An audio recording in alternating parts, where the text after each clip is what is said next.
Black Hollow Forest was not marked on most maps anymore. A patch of wilderness in rural Pennsylvania. It stretched for miles, its edges melting into farmland, old mining towns, and stretches of forgotten road. By day, it looked like any other forest, green, serene, dappled with sunlight. But locals carried a quiet fear whenever its name was mentioned.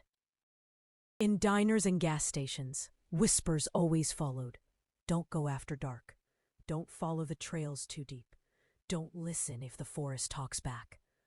The warnings sounded like superstition, the kind of folklore that grows in isolated places. Yet everyone repeated them with the same hushed sincerity. They all knew the stories.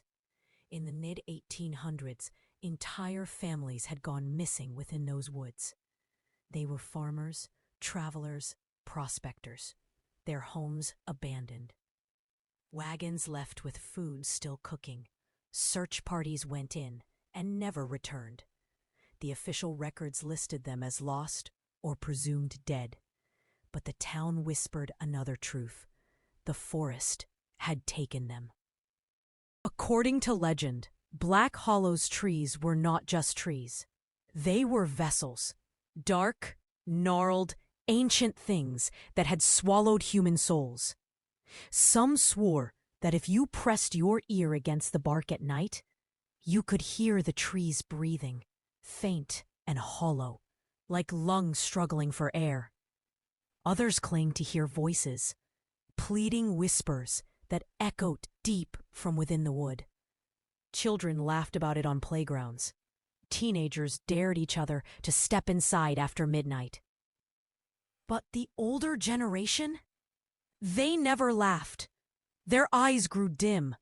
Their voices fell silent, as if they remembered something best left unspoken. And then there were the tourists. They arrived with cameras and hiking gear, expecting only adventure. They returned pale, trembling, some babbling about new trails that hadn't been there the day before. Trails that twisted and looped back on themselves until every landmark vanished. Compasses spun wildly. Phones drained within minutes. And at night, always at night, there were sounds. Distant cries, children's laughter, echoes that carried no source. It was in late October when four friends decided to test the stories. They were not locals, but outsiders passing through. Emily, curious and sharp-eyed, always chasing folklore for her travel blog. Ryan, her boyfriend, skeptical to the bone, the one who always needed proof. Mark, their college friend, half brave, half foolish, who loved the thrill of dares. And Chloe, quiet, anxious, dragged along only because Emily refused to go without her. They rented a small cabin on the outskirts of town, the last bit of comfort before the wilderness began. The locals at the general store had warned them. Don't go in after sunset. Don't follow strange paths. Ryan laughed. Urban legends, that's all. But Chloe noticed the old woman at the counter had not laughed. Her hands trembled as she bagged their supplies. She leaned forward, voice low. You'll hear it if you stay long enough. The forest doesn't like strangers. The group entered Black Hollow just before dusk when the sky was streaked in gold and blood red. The trees stood tall and close together, their branches twisting overhead until the light dimmed into a permanent twilight. The air was colder inside, heavy with a damp, earthy scent. Mark grinned as he pointed his phone around. See? Nothing creepy. Just trees. But Emily felt it. That strange hush, as if the forest were holding its breath. Even their footsteps seemed swallowed by the moss-covered ground. No birds sang. No insects buzzed. Only silence. They followed the marked trail deeper, laughing, filming, telling stories. Yet the deeper they went, the more the laughter thinned. The pack seemed to bend in ways they didn't remember. Landmarks repeated, a fallen log, a crooked birch tree, again and again. And when the sun finally dropped, the forest changed. Night fell fast in Black Hollow, as though someone had drawn a curtain. The group switched on flashlights, narrow beams cutting through the dark. That was when Chloe stopped. "Did you hear that?" she whispered. Everyone froze. At first, nothing. Then, soft, faint, carried by the wind, came the sound of children laughing, distant, echoing, too far to be real, yet too close to be imagination. Emily's camera shook in her hands. Ryan forced a laugh, but his voice cracked. "It's probably other hikers, kids, just camping." But Chloe shook her head. "No, it sounded inside the trees." They stood, flashlights flickering, hearts pounding. And for the first time since entering, all of them realized the same terrifying truth. They were not alone. The laughter faded, leaving an uneasy silence that pressed against their ears. The trail ahead seemed longer than before. The trees closing in, their trunks gnarled like watchful sentinels. Emily tried to follow her GPS, but the screen froze, spinning endlessly. The map blurred. Ryan cursed under his breath, shaking the device. "This is ridiculous," he muttered. "It has to be a glitch." But even Mark noticed it. The path behind them seemed different. A tree that had leaned to the left was now straight. A cluster of rocks had shifted. Chloe's voice trembled. "I told you, the forest doesn't like strangers." Emily held her camera higher, scanning the darkness. Shadows moved in ways that didn't match the trees. Shapes almost human vanished when looked at directly. "Guys," Emily said quietly, "we need to stay together." The group walked faster, hearts pounding. Every crunch of leaves beneath their boots echoed too loudly, as though the forest were listening. After a few minutes, a strange sound stopped them cold, slow, heavy, deliberate. At first, it seemed like wind, but then it grew clearer. A deep, pulsing exhale, rhythmic and alive. Mark laughed nervously. "Okay, that's impossible. Trees don't breathe like that." Emily stepped closer to a massive oak. The bark rippled beneath her fingers, subtle but unmistakable, like the tree itself inhaled and exhaled. The air seemed thick, humid, almost alive. She could hear whispers, soft and urgent, carried on the cold wind. "Stay, stay, stay." Chloe stumbled back, eyes wide. "We shouldn't be here." Ryan, finally shaken, tried to rationalize. "It's probably air currents, sounds bouncing between trunks." But even he felt it, a presence, watching, waiting, breathing with the trees themselves. Then it came again, the laughter. Closer this time, high-pitched, innocent, almost playful. It echoed from every direction at once. The friends turned, searching, but nothing moved. Emily whispered, voice trembling, We need to leave, now." But the forest seemed to stretch endlessly. Every step forward brought new trees, new paths that weren't there before. A crooked path appeared where none had existed, winding into darkness so thick they couldn't see its end. Mark, against his better judgment, pointed ahead. "Maybe we just follow it. Maybe it leads out." Chloe shook her head violently. "No, that's how they get you. The forest, it traps you." The laughter became more insistent, almost teasing, as though the forest itself played with them. Emily raised her camera, trying to catch the sound, but the device picked up nothing. Only their own terrified breathing filled the recording. Hours, or maybe minutes, passed. Time lost meaning. The group wandered through the maze of trees, trails shifting beneath their feet. Every turn led to places they had passed already, yet subtly different. A stump missing, a shadow deeper, a branch bent in a new direction. Ryan slammed his flashlight against a tree trunk, frustrated. "We've been walking in circles! This is insane!" Suddenly, a faint glow appeared between the trees, distant and flickering. Emily moved toward it cautiously. Lights, maybe a campsite?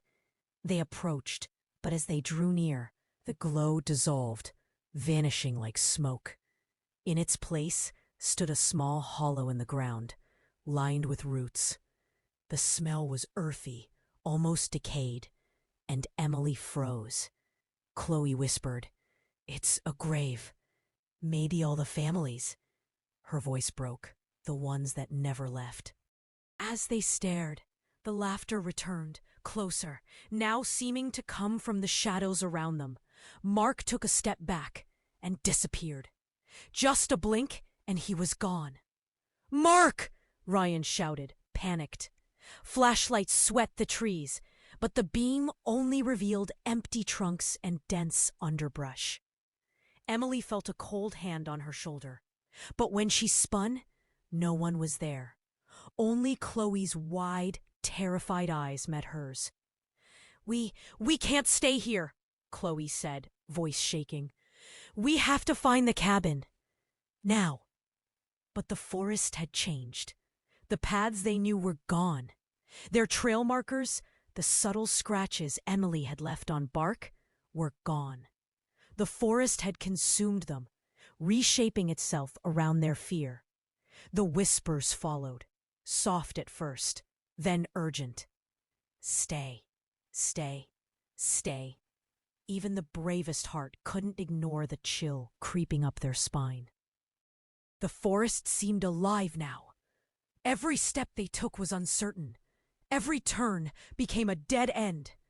Emily's camera flickered in and out, catching glimpses of shadows moving just beyond the beam of her flashlight. Ryan panted, voice hoarse. "This isn't possible. We're still on the trail. It has to be the same path." But Chloe shook her head. "No, it's changing. Look." She pointed ahead. The trees formed an arch, twisting unnaturally, branches reaching out like hands. The ground under their feet was soft, almost sponge-like, as if absorbing every footstep. Emily swallowed hard, gripping the camera. "It's like the forest wants to keep us here. It wants something." The whispers returned, louder this time, almost chanting.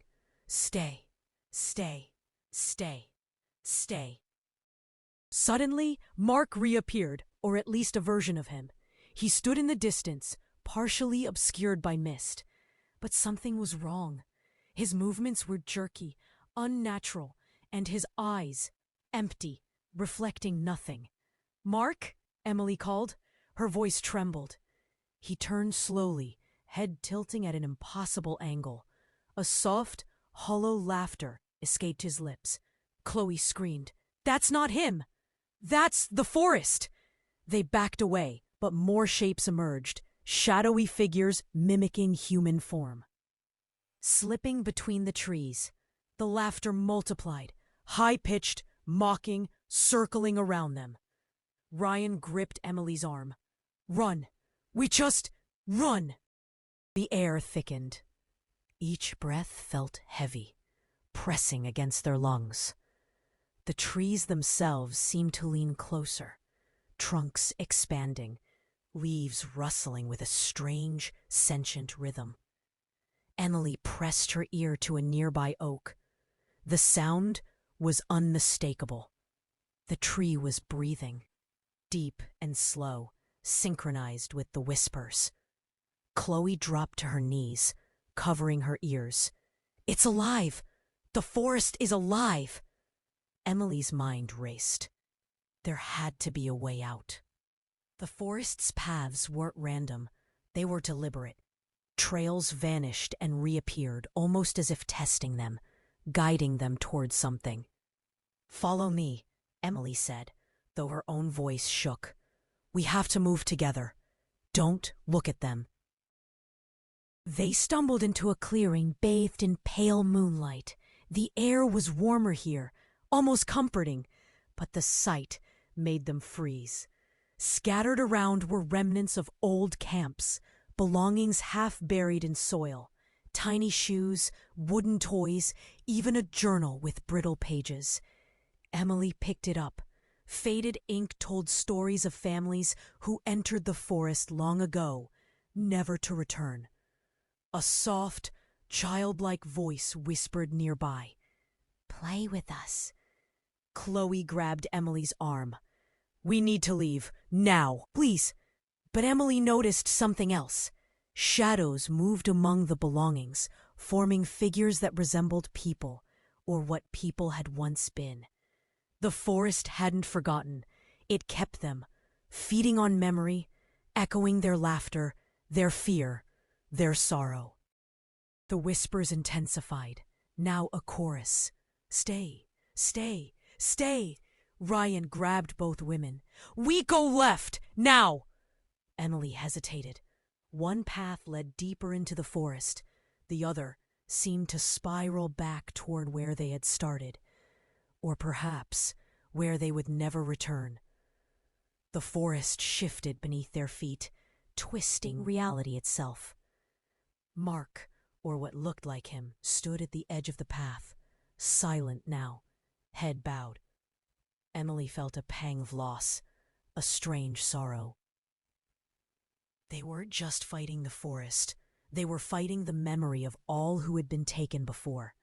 They ran, guided by instinct, hearts hammering, ears straining against the chorus of whispers. Behind them, the forest seemed to pulse, alive with a presence older than time. And then they heard it, a soft, almost human sigh, deep and final. Something or someone was watching them, waiting, breathing. Emily, Ryan, and Chloe ran through the twisting trails, hearts pounding, lungs burning. Every tree seemed to lean toward them, branches stretching like grasping fingers. The shadows danced at the edges of their vision, and whispers followed, now almost deafening. "Stay, stay, stay." Emily's flashlight flickered. The beam revealed glimpses of the forest's victims, faces pressed against bark, eyes wide in eternal fear. Each glance sent shivers down her spine. She forced herself to look away, forward, anywhere but at them. Chloe tripped, nearly falling, but Ryan caught her. "Come on, we're almost—" The path they had followed moments ago had vanished, replaced by an unending wall of trees. Panic surged, threatening to paralyze them. They stumbled into a small clearing. At its center, a massive tree towered above all others, blackened and gnarled, roots twisting like veins over the earth. Emily felt a pull, magnetic and terrible. The whispers converged here, louder, pleading, almost begging. "Come, stay, forever." Mark, or whatever had been him, stood near the base, lifeless eyes staring. The air was thick with an almost tangible presence, the tree breathing, inhaling, exhaling. Emily pressed her hand to the bark. It was warm, alive. It throbbed like a heartbeat, syncing with her own, and she heard countless voices, low and sorrowful, crying out in unison. Chloe whimpered, "We can't. We have to leave." Ryan grabbed Emily, shaking her. "No time. We just run." Instinct took over. They darted into a narrow trail that had suddenly appeared, sprinting blindly, leaping over roots and fallen logs. The forest seemed to resist, branches curling, shadows blocking. Yet they pressed on, driven by pure fear. Behind them, the whispers became distorted, overlapping voices screaming and laughing, calling them back. Emily dared a glance and saw figures moving with them, but impossibly far, dissolving into mist each time they tried to focus. Eventually, the trees thinned. A faint light glimmered ahead. The air grew lighter, cooler. Birds chirped faintly. The whispers faded to a soft echo. They burst onto a gravel road at the forest's edge, gasping, covered in dirt and sweat. The cabin where they had stayed was a small silhouette in the moonlight, a beacon of safety. Days later, Emily uploaded the footage from her camera. Most of it was distorted, blank, or corrupted. Shadows flickered. Whispers murmured faintly between static. Mark's face appeared in a few frames, empty-eyed, expressionless, fading in and out like a memory someone tried to erase. They never spoke much about what had happened. The locals avoided the topic entirely. Black Hollow Forest had claimed another story, another set of whispers to add to its legend. Chloe refused to look at maps. Ryan refused to hike again. And Emily couldn't stop thinking about the forest, about the way the trees seemed to breathe, to watch, to remember. One evening, Emily stood at the edge of town, looking toward the dark outline of Black Hollow in the distance. The wind was calm, the moonlight pale. Then, faintly a whisper drifted to her ears, not carried by the wind, not distant, direct, almost intimate.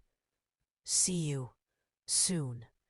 She froze, heart skipping, as the forest seemed to exhale, alive, patient, eternal. No one knew who or what was left in Black Hollow, and perhaps the forest had only just begun to watch.